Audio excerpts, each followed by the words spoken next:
arrinkii loo dhigay inta waa laga waayey yaa والله برازيل كوي دلي قارن لكن وكان هندسون با عياريا مركان هندسون وكان جيسكا والله وكان ماني ماني ماني ماني ماني فورمينيو خلاص ليفربول وانا اللي سووا دبيتي برازيل قرر اسكو دايغا يسحميه برازيل با قرنيا اسكو دايغا يسحميه عاو ليفربول وحا الله عليه مساريا الكوخ دنيا ugu fiican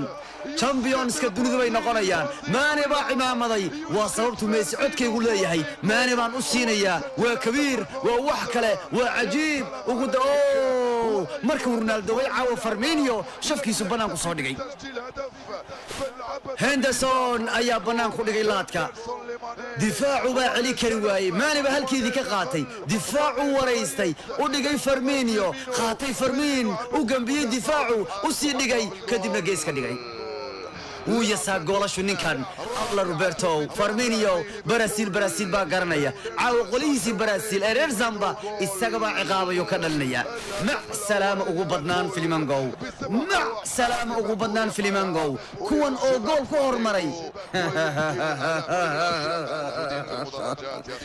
ارموبا كان عاوا هذي عاوا تشامبيونز كدونيدو ايانو اركينا تشامبيونز كدونيدو في عودة ماري لم تكفي عودة كل فلامينغو لم تكفي لأن الأمر يتعلق بفيرمينو الذي يسجل ثاني أهدافه في هذه البطولة. نعم جول يا فيرمينو جول 1-0 صارت النتيجة بعد 100 دقيقة. جيمس ميلنر يأخذ مكان ولي فيرمينغو ماشي رواتي كاتيين وكلاتك قدام بيع عيارته هدي نسيب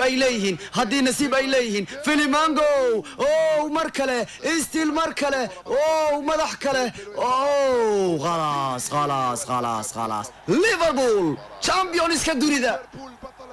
ugu dambeyntii Madrid oo muddada adduunku maamulaysa caawa ugu dambeyntii dunida waxa ay yeelatay champions cusub kooxda dunida ugu fiican ugu dambeyntii 3 sano kadib waxa caawa noqotay kooxda kubadda cagta ee Liverpool waa filaynay midaan anigu waan filayay adana waad filaysay laakiin waxaan u farin waxay ahayd banooniga iska nacala abuuga hoo ma laga yaabo in koobka laga qaadi karo mooyaane in kuwanu ay wax balayihiin Yurub ay soo qasaynayeen war wada ogeyn caawana Liverpool waa champions ka dunida ليفربول عاو waxa weeyaan champions ka dunida weeyaano caawa cidu ciidamadoodu lama haysan karo oo Liverpool way guuleysteen ugu dambeyntii oo ay ku adkaadeen caawa